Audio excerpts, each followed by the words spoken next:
청년 13부 김희영입니다.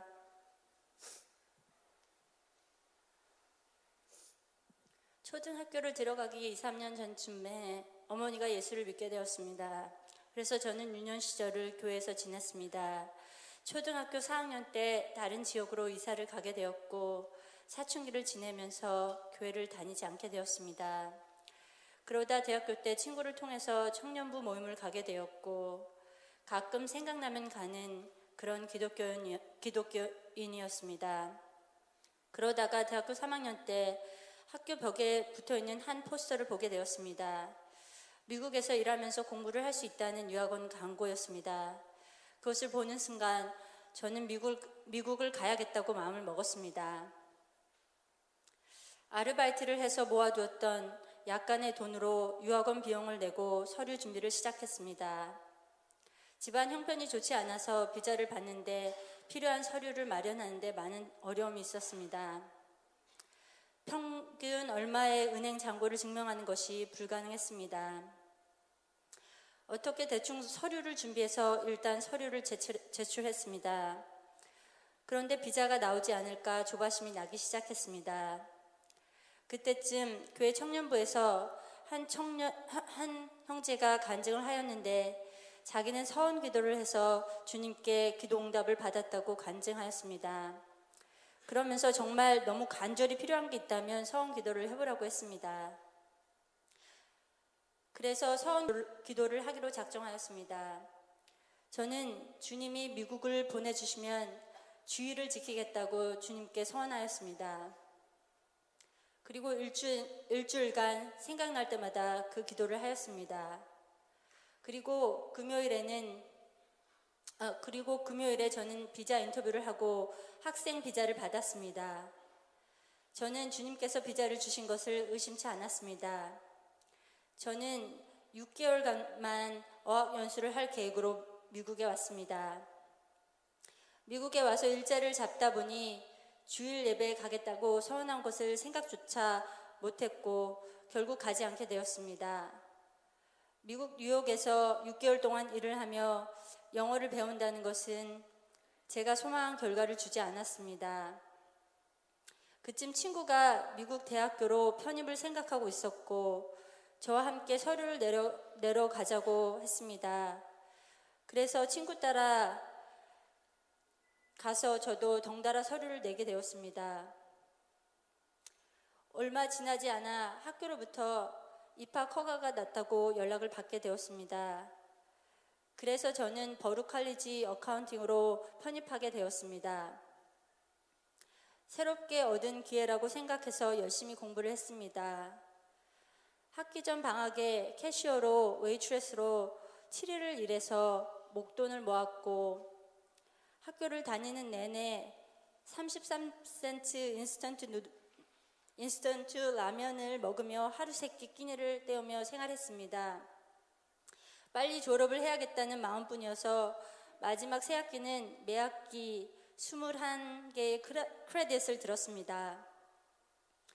그러다 보니 마지막 학기가 되어서야 다른 친구들은 이미 이력서를 준비하고 인터뷰를 하고 인턴십 등을 여러 방면으로 하고 졸업 후에 진로를 준비했다는 것을 깨달았습니다. 급한 마음에 이력서를 준비하는데 적을 것이라고는 GPA밖에 없었습니다. 이것저것 다 끌어모아 대충 이력서를 준비해서 학교에서 제공하는 커리어 페어를 통해 몇 군데 서류를 넣었습니다. 예상 밖으로 높은 GPA 때문인지 인터뷰 요청은 들어왔지만 인터뷰에서 매번 떨어지게 되었고 저는 미래에 대한 불안감으로 초조해졌습니다. 그러다 마지막으로 빅5, 지금은 빅4인 어카운팅 펌 중에 하나에 인터뷰 요청이 들어왔고 이것이 마지막 기회라고 생각하고 인터뷰를 열심히 준비해서 갔습니다.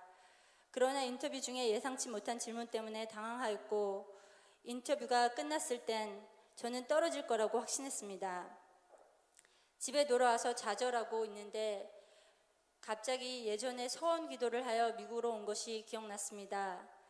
저는 서원 기도를 하기로 작정했습니다.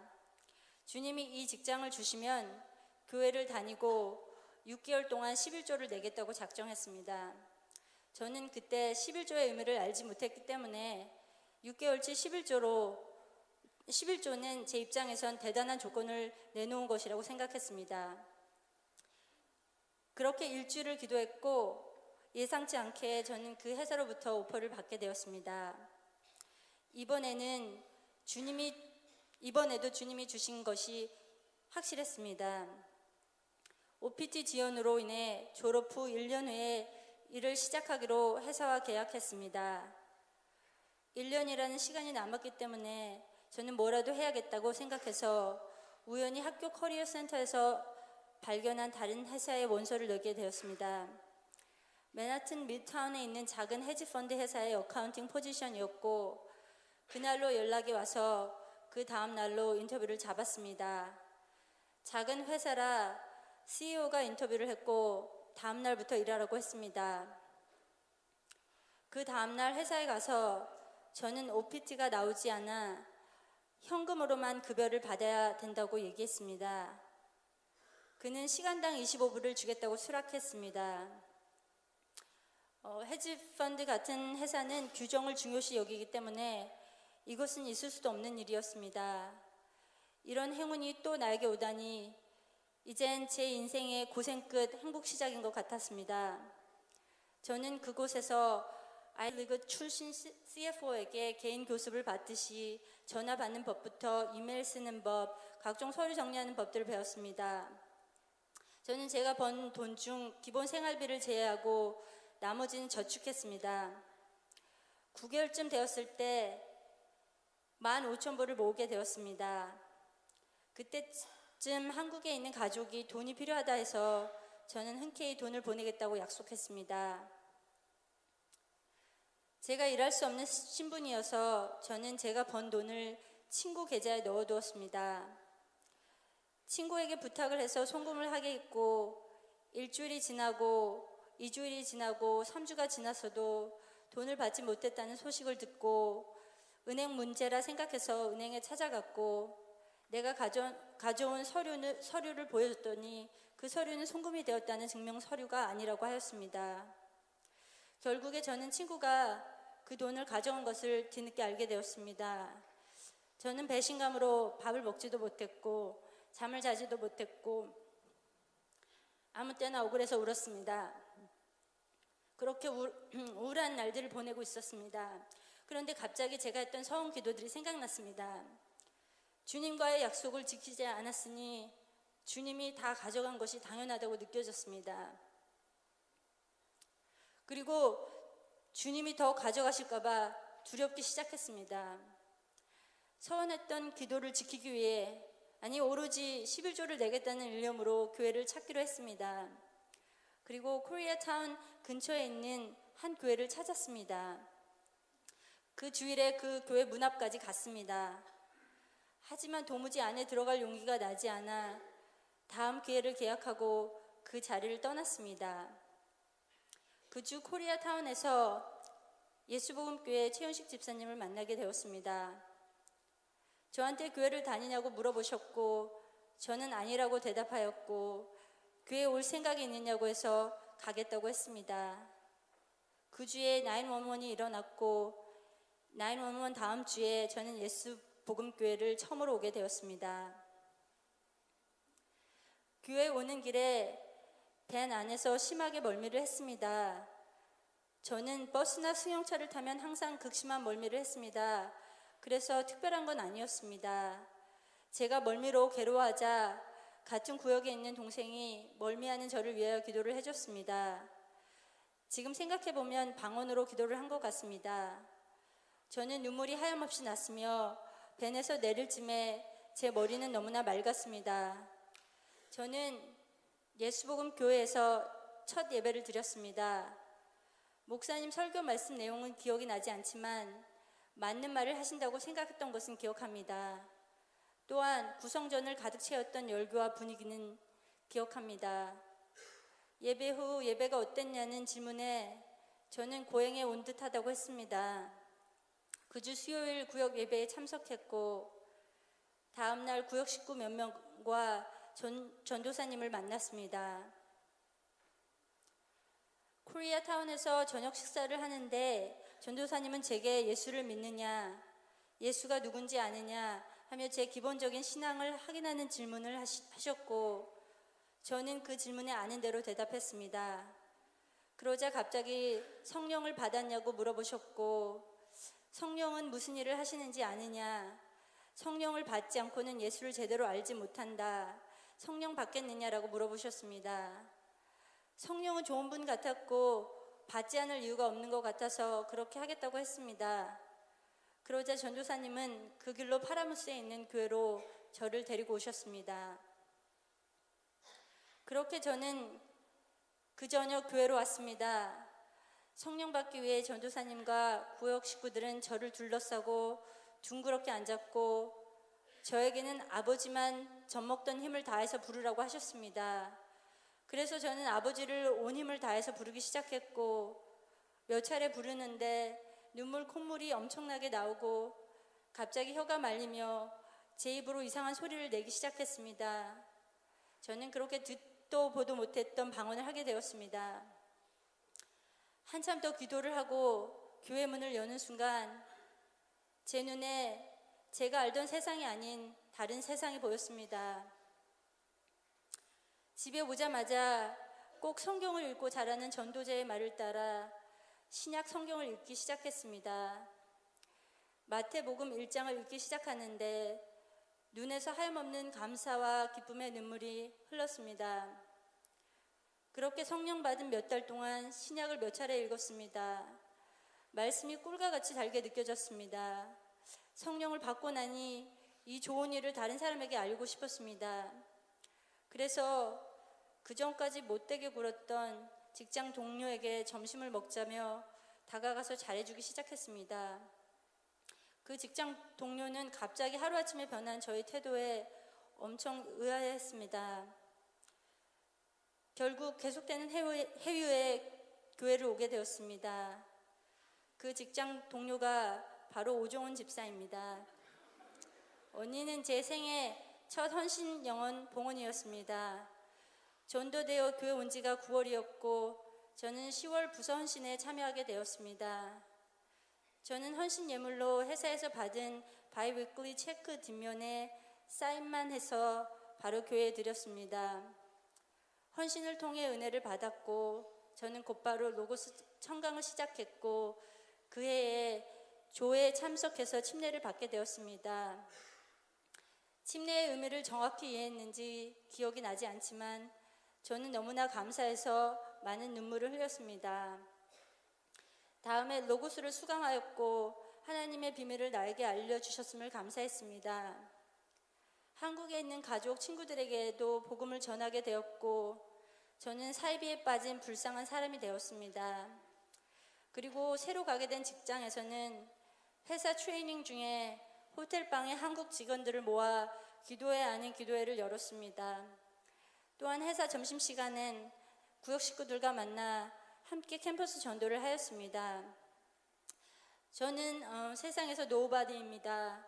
누구의 관심을 끌 만한 아무것도 없는 그런 노바디인데 주님은 저를 돌아보셨습니다. 그 은혜에 감사했습니다. 성령을 받은 이후에 많은 영적 체험을 했습니다. 많은 것 중에 한두 가지 정도 나누고 싶습니다. 성령을 받고 얼마 지나지 않아 어느 토요일에 친구가 제 집으로 놀러 왔습니다. 특별히 할 일이 없어 비디오 대여점에서 비디오를 빌려보기로 했습니다. 교회 오기 전에는 헐리우드 무비를 보는데 많은 시간을 보냈습니다. 주말에는 몇 편의 영화를 한꺼번에 다 보는 날도 있었습니다. 그리고 특별히 다른 계획이 없는 날에는 영화 한두 편을 보는 것은 보통이었습니다. 보고 좋아하는 영화들의 비디오를 사서 모으기도 했습니다. 그러나 교회 온 다음부터 너무 바빠서 영화를 보지 못했습니다. 근데 때마침 친구가 와서 영화를 볼 수 있는 기회라고 생각했습니다. 그래서 비디오 대여점으로 갔고 영화를 고르기 위해 포스터와 비디오 커버를 보고 있었습니다. 보고 있는데 모든 영화의 내용이 세상적이고 육체적이고 죄로 가득하다는 것을 깨닫게 되었습니다. 그 순간 갑자기 속이 울렁거리며 헛구역질이 나왔습니다. 도저히 그 안에 있을 수가 없었습니다. 그래서 비디오를 빌리지 못한 채 그곳에서 나오게 되었습니다. 그 이후로 저는 그토록 사랑했던 헐리우드 영화와 결별했습니다. 그렇게 성령은 제가 당연하게 받아들였던 것들이 얼마나 더러웠는지 알게 하셨습니다. 또 다른 영적 체험은 제가 하는 일은 연초 3, 4개월은 엄청나게 바빠서 오랜 시간 앉아 일을 해야 합니다. 어느 날 그날도 고된 하루를 보내고 집에 왔습니다. 그런데 갑자기 등에서 송곳으로 찌른 듯한 격심한 통증과 함께 허리가 무너져 내리는 느낌을 받았습니다. 움직일 때나 몸의 자세를 바꾸려고 하면 더 큰 고통을 느꼈습니다. 그리고 장시간 앉은 다음에 일어날 땐 똑바로 설 수조차 없었습니다. 때에 따라 15도에서 90도까지 허리를 굽히고 다녀야 했습니다. 기침이나 재채기 할 때는 그 고통은 더욱 심했습니다. 저는 귀신을 쫓으려 했습니다. 하지만 몇 번 시도하고 안 되자 포기하게 되었습니다. 너무 지쳐 있었습니다. 다행히도 그 증상은 3, 4주 이후에는 사라졌습니다. 그 다음 해에도 같은 시기에 척추 경련이 왔습니다. 그리고는 한 달 동안 고통을 겪다가 회복되었습니다. 그렇게 두 해를 겪자 3년째가 됐을 때 경련이 오기 전부터 그런 증상이 나타날까봐 허리를 조심하려고 많이 노력했습니다. 그래서 스트레칭도 하고 지쳤다 싶으면 쉬려고 했습니다. 그런 예비에도 불구하고 저는 척추 경련을 막을 수가 없었습니다. 한 주일에 허리를 거의 반 굽힌 채로 예배에 왔습니다. 그날 강 목사님은 말씀을 성령 충만하게 선포하셨고, 말씀 중에 저는 제가 병을 악한 영과의 영적인 전쟁이라 보지 않고 단순히 긴 야근과 스트레스로 인한 신체적인 반응이라고 취급했다는 것을 깨달았습니다. 귀신한테 속았던 것입니다. 예배 후 저는 아래층으로 내려갔고 전도자를 보았습니다. 저는 귀신을 쫓아달라고 부탁했습니다. 귀신 쫓기에는 적합한 시간도 아니었고 장소도 아니었습니다. 바쁜 주일에 복잡한 주일학교 사무실이었기 때문입니다. 그러나 해야겠다고 생각했습니다. 집사님이 귀신아 나가라 하시며 두어 번 외치셨습니다. 저는 그때 제 머리 위쪽으로 휙 하고 공기가 빠져나가는 것을 느꼈습니다. 다음 순간 저는 똑바로 설 수 있었고 사무실을 나갈 수 있었습니다. 할렐루야. 성령은 저에게 눈에 보이는 현상 아래 깔려있는 영적 실상을 알라고 가르쳐 주신 것입니다. 2004년에 회사를 통해서 영주권 신청을 했습니다. 저희 성도들 몇 명은 알고 계시겠지만 저는 회계법인에서 공인회계사로 일하고 있습니다. 이런 회사는 일을 많이 하는 곳으로 유명합니다. 하지만 외국인들에게 비자나 영주권을 제공해 주기 때문에 외국인들이 선호하는 첫 직장입니다. 이런 회사 안에서 현지인이 아닌 우리 같은 사람들은 랭크가 올라가면서 경쟁에 밀리고 살아남기가 힘듭니다. 그래서 외국인들은 영주권을 받자마자 회사를 떠납니다. 저 또한 동일한 계획을 갖고 있었습니다. 2004년 1월에 영주권을 신청하고 영주권을 빨리 받은 다음에 회사를 떠나겠다고 생각했습니다. 그런데 3년 10개월이 되도록 영주권이 나오지 않았습니다. 저는 육체적으로 정신적으로 너무나 지쳐서 더 이상 참지 못할 지경에 이르렀습니다. 이렇게 저렇게 리서치를 하다가 이민국 직원에게 연락하는 법을 알아내게 되었습니다. 여러 번 시도 끝에 이민국 직원과 연락이 닿았습니다.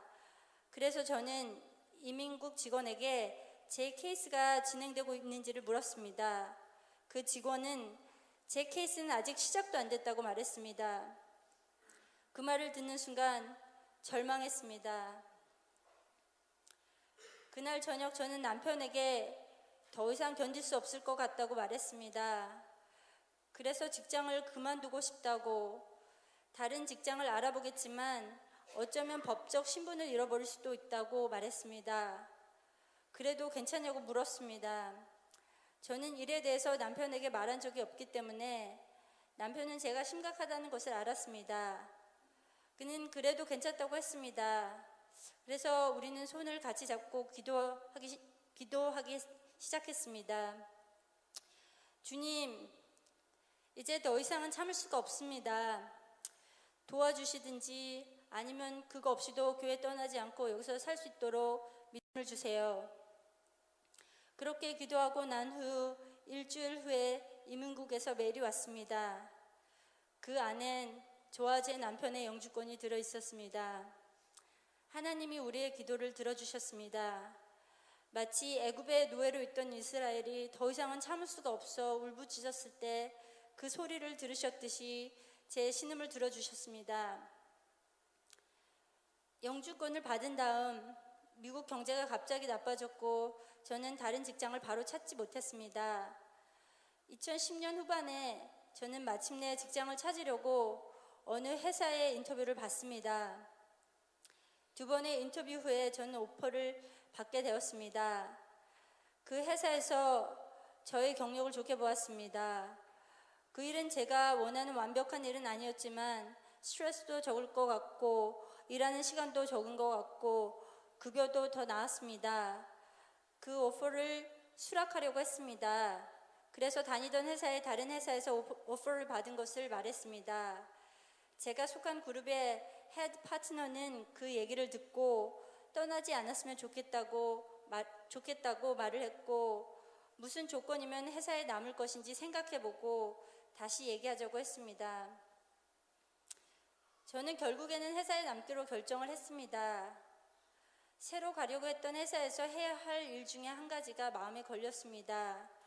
1년에 몇 차례 캐피털 콜하고 캐피털 디스트리뷰션이 있는데 그것이 있을 때마다 저는 그 일을 끝까지 책임지고 마무리해야만 하는 것이었습니다. 수요일이나 금요일에 야근을 할 수도 있었습니다. 그런 위험을 감수할 수가 없었습니다.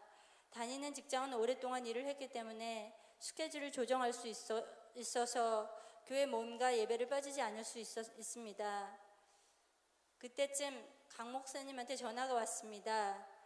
교회의 한 집사의 직장을 좀 알아봐 달라고 하셨습니다. 사실 그 집사는 부서의 친구였습니다. 그 친구의 사정은 이미 잘 알고 있었습니다. 그는 파견 근무일이 끝나면 한국으로 돌아가만 하는 주재원이었습니다. 하지만 교회에서 큰 은혜를 받고 한국으로 돌아가지 않고 미국에 남아있기로 결정한 상태였습니다. 한국으로 돌아가기 얼마 남지 않은 상황이었습니다. 목사님과 전화통화를 한 후 그 친구와 며칠 밤을 만나 이력서 작성을 했습니다. 그의 경력은 저희 회사 포지션과는 별로 상관없어서 그 경력이 상관 있게 만들어야 했습니다. 또한 예상 문제와 답안을 가지고 인터뷰를 준비했습니다. 그리고 업무상 필요한 기본 지식들을 미리 공부해야만 했습니다. 이력서가 준비가 되고 저는 헤드 파트너한테 갔습니다. 그리고 그 친구를 고용하게 도와달라고 했습니다. 저는 사실은 캐피털 콜 디스트리뷰션 때문에 다른 회사 오퍼를 받아들이지 않은 것인데 헤드 파트너는 그의 충고로 다른 직장을 가지 않은 것으로 알고 있었습니다. 그래서 그는 제 어떤 부탁이든 들어줄 기세였습니다. 그는 그 친구가 얼마나 중요한 친구인지 물었습니다. 저는 저에게는 아주 중요한 친구라고 말했습니다. 그는 그날 바로 인사 담당자에게 전화했고 인사 담당자는 바로 인터뷰 셋업을 시작했습니다. 마침내 인터뷰를 하는 날이 왔고 그 친구는 두 사람과 인터뷰를 하였고 몇 시간 후에 저는 인사 담당자와 연락을 해서 인터뷰가 어떻게 되었는지 물었습니다. 결과는 좋았습니다. 인사 담당자는 그의 질문이 좋았다는 피드백을 인터뷰어한테 받았다고 했습니다. 저는 그래서 그 친구에게 연락을 해서 뭐라고 물었냐고 물었습니다. 그는 자기가 어떤 질문을 했는지 전혀 생각이 나지 않는다고 말했습니다. 아마도 천사가 그 입에 할 말을 준 것 같습니다. 그 친구는 우리 회사로부터 오퍼를 받았습니다. 오퍼를 받은 이후에도 그 친구는 한국 회사와의 관계를 정리해야 하는 문제가 있었습니다.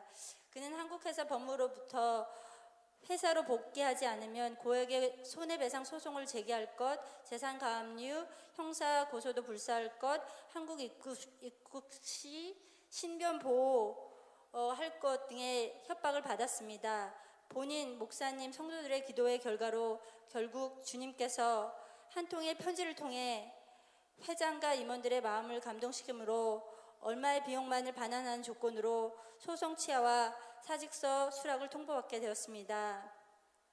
저는 하나님이 역사하신 일에 관계자 및 목격자가 되었습니다. 하나님이 계획하신 일 안에 하나의 레고 피스처럼 사용되었습니다. 그의 계획은 치밀하시고 그는 우리가 알기 한참 전부터 미리 일을 시작하시며 그는 극적으로 마지막 순간에 구하시며 우리의 예상을 뛰어넘는 방법으로 일하십니다. 그렇게 멋진 하나님을 경탄할 수밖에 없었습니다. 이 일을 통해 저는 많은 영적 축복을 받았습니다. 2009년에 저희 구역장님이 교회를 떠나시면서 임시로 구역장 역할을 맡게 되면서 다음 해로부터 매년 구역장으로 임명받게 되었습니다. 자신이 없었지만 순종할 수밖에 없었습니다. 처음 몇 해 스스로의 평가한 결과는 좌절이었습니다. 아무 열매 없이 수고만 하는 것 같았습니다. 내 스스로가 너무 부끄러웠습니다.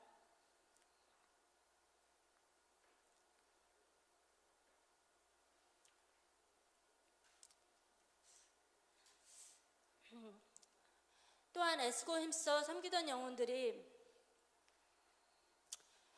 별 하잘것없는 이유와 핑계로 교회를 떠날 때 제 안에 있는 기쁨, 은혜와 생명이 빠져나가는 듯 했습니다. 그러다 누군가를 양육하기 위해서는 나 자신이 먼저 생명을 공급받아야 한다고 느꼈습니다. 그래서 결국 교회를 가기로 결심했습니다. 캔디데이트로 가고 싶었지만 구역장이 캔디데이트로 가는 것은 덕이 되지 않다고 해서 테이블 헬퍼로 가게 되었습니다. 캔디데이트처럼 모든 교회의 프로그램에 참여할 수 있어서 정말 좋았습니다. 2011년 5월 28기 한국교회에 참석하게 되었습니다. 저는 교회를 전적으로 제 영혼을 위해서 갔습니다. 당연히 주신 직분을 감당하고자 하는 마음이 있었지만 먼저는 제 영혼을 위해서 갔습니다. 말씀 하나도 놓치고 싶지 않았습니다. 28기 조회를 통해서 제 영혼은 다시 소생했습니다. 예수를 만나고 나서 제가 죄인이라는 사실을 인정하고 회개하는 것은 그다지 어렵지 않았습니다. 살면서 실수도 많이 했고 죄도 꽤 지었기 때문이었습니다. 그러나 교회에서 본격적으로 신앙생활을 시작하게 되면서 다양한 사람들을 접하게 되고 어느 순간부터인가 남들의 죄가 눈에 들어오기 시작했습니다. 도리를 모르는 사람, 이기적인 사람, 거짓말하는 사람, 교만한 사람, 음란한 사람, 도저히 이해할 수 없는 사람들이 너무나도 많이 있었습니다. 도무지 이해가 되지 않아 괴롭기까지 했습니다. 제 마음 깊숙이 그래도 난 저렇게까지 나쁜 죄인은 아니야 라는 마음이 있었던 것 같습니다. 저는 교회에서 제가 뼛속 깊은 곳까지 세포 구석구석까지 죄인이었음을 고백하고 회개하게 되었습니다. 죄에 대한 말씀을 듣고 기도를 시작하는데 제가 살면서 저질렀던 부끄러운 짓들과 죄들이 순식간에 눈앞에 떠오르고 아직도 생각으로 말로 행동으로 짓고 있는 죄들이 하나도 빠짐없이 마치 구글 서치 히스토리 같이 드러난 날이 있으리라는 생각이 들었습니다. 순간 너무나 부끄러워 얼굴이 화끈해졌고 지옥에 갈 수도 있겠구나 두려워졌습니다. 그래서 부끄러움과 두려움에 예수 이름을 얼굴에 모든 실핏줄이 다 터지도록 불렀습니다. 제가 정죄했던 도리를 모르는 사람, 이기적인 사람, 거짓말하는 사람, 교만한 사람, 음란한 사람이었습니다. 나 같은 먼지, 벌레 같은 죄인을 만나주시고 오랫동안 붙잡아 주신 그 은혜와 치사스럽기까지 한 그 사랑에 눈물 흘렸습니다. 얼음같이 얼어있던 나의 심령이 눈물로 녹아내리는 것 같았습니다. 저는 교회가 생명잔치임을 다시 확인했습니다. 28기 교회를 시작으로 해서 교회 팀으로 섬기게 되었습니다. 주님의 몸된 교회, 예수복음 교회를 대표해서 전방에서 싸운다는 각오로 온 몸과 마음을 다해 섬기려 하고 있습니다. 그쯤 저는 또한 로고스 USA의 이 길을 수강했습니다. 이미 들었던 말씀이었지만 모든 말씀이 마치 처음 듣는 것처럼 새롭게 충격으로 다가왔습니다. 주님 다시 오실 때 공중에서 주의 얼굴을 보는 첫째 부활이 내 안에서 살아있는 소망이 되어갔습니다. 영생 하나님만이 누리는 기쁨과 영광과 생명을 나도 누릴 수 있다는 사실이 내 가슴을 벅차게 하였습니다. 관념화되어 있던 첫째 부활과 영생이 실제가 되어갔습니다. 로고스 USA를 마치며 다시 찾은 진리를 전하고 싶은 강한 열망을 갖게 되었습니다. 2013년 저희 교회에 MMC가 생겼습니다. 저는 뉴저지 구역을 맡으면서 MMC 밥 집사님 구역 예배에 참석해 돕는 역할을 병행하게 되었습니다. MMC를 통해서 하나님이 우리 교회를 통해 이루시려고 하는 일을 보게 되었습니다. 모든 족속과 나라 가운데 제자를 삼는 일을 원하신다는 것을 알게 되었습니다. 추수할 때가 되었는데 추수할 일꾼이 적다는 말씀이 생각났습니다. 나 같은 자도 불러서 이 모양 저 모양으로 사용하시는 것을 알았습니다. 올해 초부터 저는 MMC2를 맡게 되었습니다. 저는 몇 명의 세진자를 배정받았는데 그들 중에 매주 주일 예배를 빠지지 않고 지키는 이는 아직 없었습니다. 저는 MMC2에 배정되자마자 매일 돌아가면서 영혼들을 만나기 시작했습니다. 그리고 우리 조장도 자기가 쉬는 날과 토요일마다 영혼들을 만났습니다. 결국 열심히 건면한 결과 구역 예배와 주일 예배에 참석하는 영혼들이 차차 늘어났고 올해 3월에는 5명의 로고스 수강을 결정했습니다. 수강을 결정했지만 그들이 중도 하차할까 매주 토요일마다 맨하탄 전도를 하고 구역 식구를 만나 간단히 저녁을 먹고 교회에 들어오기를 계속했습니다. 지금은 더 이상 중도 하차할까 걱정하지 않습니다. 로고스를 통해서 그들의 영혼이 서서히 변화됨을 봅니다. 말씀을 이해하기 시작했고 순종하기 시작했으며 솔선수범해서 MMC2 모임을 돕고 있습니다. 몇 명의 영혼이 자라기 시작하자 더 많은 영혼이 붙기 시작했습니다. 따로 성경 공부를 하겠다는 구역 식구들도 늘었습니다. 서로 건면하고 챙기며 결속하기 시작했습니다. 요즘에는 구역 예배에 평균 15명에서 18명이 주일 예배에 15명 정도가 참석하고 있습니다. 여전히 갈 길이 멉니다. 매주 예배를 드리며 다음 주에는 이 중 얼마나 예배를 나올까 생각하며 마음을 아려합니다. 하지만 이런 염려까지도 주님께 맡기기로 했습니다. 저와 제 남편 박성윤 집사는 2004년에 결혼을 했고 아시다시피 아이가 없습니다. 어떤 이들은 왜 아이를 갖지 않냐고 물으십니다. 솔직히 말해서 저는 아이를 갖지 않으려고 하지도 않았고 가지려고 하지도 않았습니다. 아직 젊었을 땐 젊어서 생각을 안 했고 나이가 들었을 땐 교회 일 직장일 바빠서 아이에 대해서 생각할 여유가 없었습니다. 또한 아이를 기르는 것이 얼마나 많은 시간과 노력을 필요로 하는지 생각하면 별로 엄두가 나지는 않습니다. 그렇지만 저는 아이들을 아주 좋아합니다. 아이들이 너무 귀엽습니다. 20살 때는 저는 많은 아이들을 갖는 것이 저의 꿈이었습니다. 나이가 들어가면서 저희 친정 부모님들과 시부모님들은 아이가 없어 외롭지 않냐고 걱정하십니다. 저는 외로울 시간이 없다고 말씀드립니다. 솔직히 사실은 이미 많은 아이가 있다고 말하고 싶었습니다. 저는 많은 영혼의 아이들이 있습니다. 예수 안에 딸들과 아들들이 있습니다.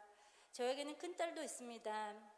많은 일들을 함께 겪었고 저의 고민을 이해하고 함께 져주는 그런 딸입니다.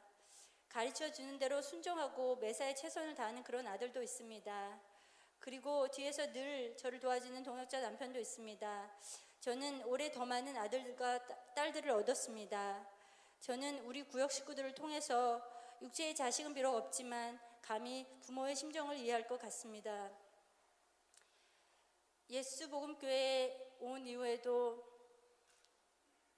저는 영적으로 힘들었던 기간이 있었습니다.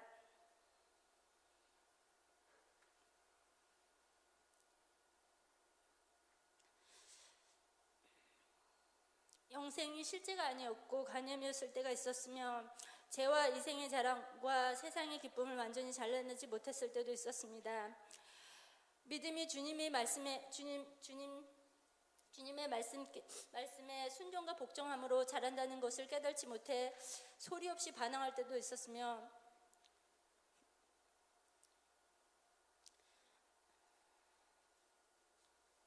너무나 게을러서 하나님께 도움을 구하지 않고 있던 때도 있었습니다. 또한 하나님을 보지 못하고 사람을 보며 힘들어할 때도 있었습니다. 그러나 이런 힘든 시간 가운데에서도 저는 교회를 떠날 수가 없었습니다. 왜냐하면 우리 교회 말고는 내가 영혼이다, 눈으로 보이는 것이 다가 아니니 영혼을 뜨라, 영생을 위해 살라 매주 가르쳐주며 그 기회를 끊임없이 주는 교회를 또다시 만날 자신이 없었기 때문입니다. 오직 주님의 은혜로 저는 예수복음교회의 지체로 보존되었습니다. 예수와는 저를 포기하지 않으셨습니다. 비록 저의 모든 구역장님이 저를 떠났어도 예수와는 저를 포기하지 않았습니다.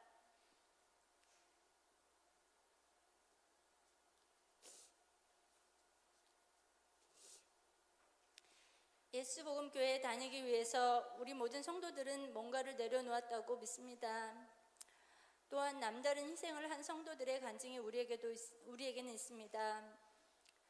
그런 성도들에 비해 제가 내려놓은 것은 너무나 작아 부끄러울 따름입니다. 저는 부잣집 막내딸처럼 별로 한 것 없이 주님의 한량한 은혜를 받았습니다. 그런 제가 할 일은 믿음의 빚진 자 되어 주와 주의 몸된 교회를 위해 주기까지 충성할 일밖에 없습니다.